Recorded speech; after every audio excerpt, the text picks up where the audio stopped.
Salut tout le monde, bienvenue sur la chaîne du Petit Copain Moto. Mon nom c'est Dan. Et moi c'est Mel. Aujourd'hui, on va vous présenter une petite vidéo, une petite rétrospective. Là. Mel, elle va vous enchaîner ça pour savoir ce qu'on va parler.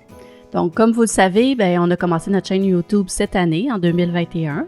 Donc, on a décidé de faire une petite vidéo en cette journée de Noël pour faire une petite rétrospective de l'année.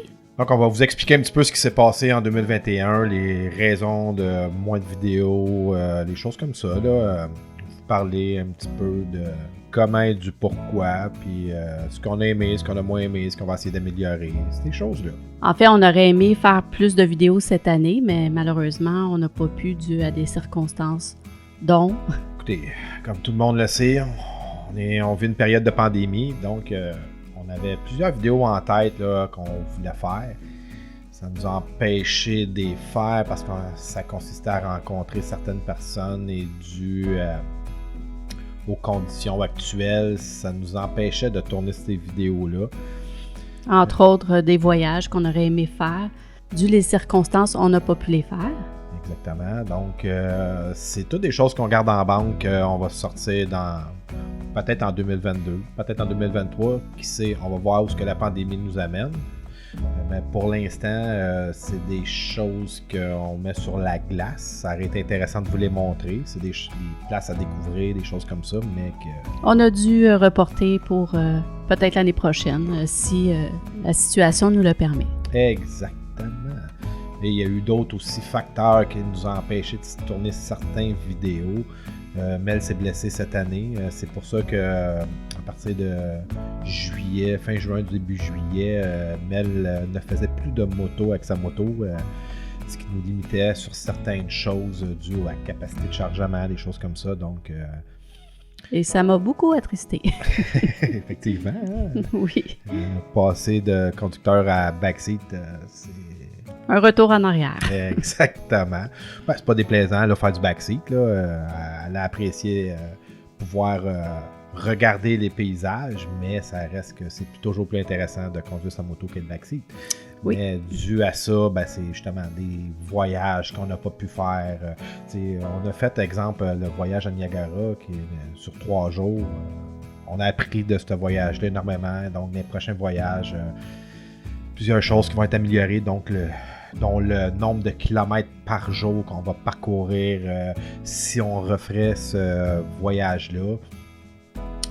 Probablement qu'on le ferait sur 5 jours, au moins sur 5 jours et non sur 3 jours. Parce que faire 700-800 km, je pense que ça... Ouais, environ. Pour se rendre là-bas, je pense que c'est 700 km, 690 km. C'est énormément de kilomètres.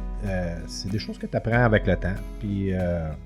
c'est très épuisant. C'est ça. On s'est équipé de certains outils pour nous apprendre à comment voyager aussi en moto, qu'on va vous présenter dans un futur vidéo.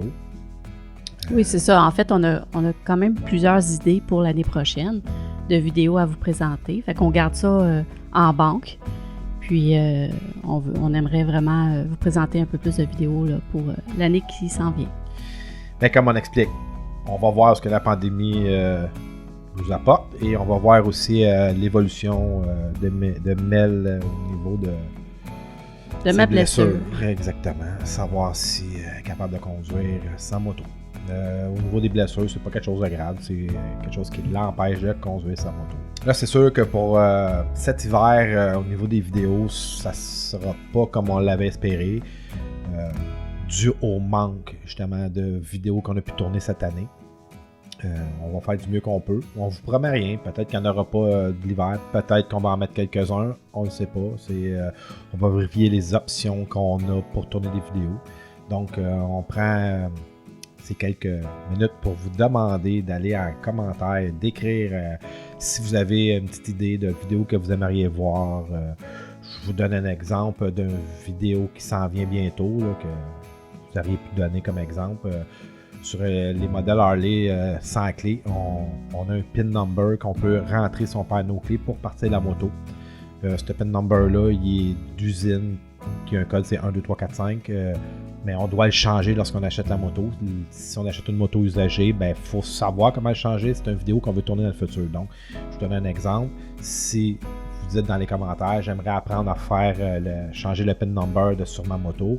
Vous spécifiez la moto que vous avez et je vais vous l'expliquer. En moyenne, les motos, mettre d'une gamme à l'autre au niveau des Harley, c'est pareil. Par exemple, les Sporters, c'est tout pareil. Les Street, moi j'ai un Street Glide, donc toutes les... dans les modèles Glide, c'est tout pareil, que ce soit un Road Glide, Street Glide, etc. Les Dyna, c'est tout pareil. Donc, c'est toutes des choses que vous pouvez nous demander en vidéo. Moi, ma moto, c'est une Street Glide 2019. Mel, c'est un Sportster 1200. Iron. Un Iron 1200. Donc, si vous avez 2018. des questions... 2018. Donc, si vous avez des questions au niveau de ces motos-là, ça va nous faire plaisir. C'est sûr que là, présentement, les motos sont dans le garage. C'est un petit peu complexe. On entrepose d'autres motos dans notre garage. Ce qui nous limite un petit peu l'espace qu'on a pour insérer des caméras pour faire des petites vidéos. Mais si vous avez d'autres idées de vidéos à tourner... Exemple des reviews de produits qui ont rapport avec la moto. Ça va nous faire plaisir de vous faire ça puis de tester ça. Bien sûr, si ça rentre dans nos moyens. Oui, effectivement. Arrivez pas avec une facture de 1000 $. C'est ça. C'est des choses qu'on peut vérifier. Donc, si vous allez dans les commentaires, ça va nous faire plaisir. Donc, pour terminer la vidéo, à tous nos abonnés, et même ceux qui ne sont pas abonnés et qui nous regardent, on vous souhaite un joyeux Noël. Prenez le temps avec vos familles et puis prenez le temps surtout pour vous et réalisez vos rêves. Sur ce, on vous dit merci de nous avoir écoutés et au plaisir de vous faire un prochain vidéo. Pour l'année prochaine. Bye! Bye!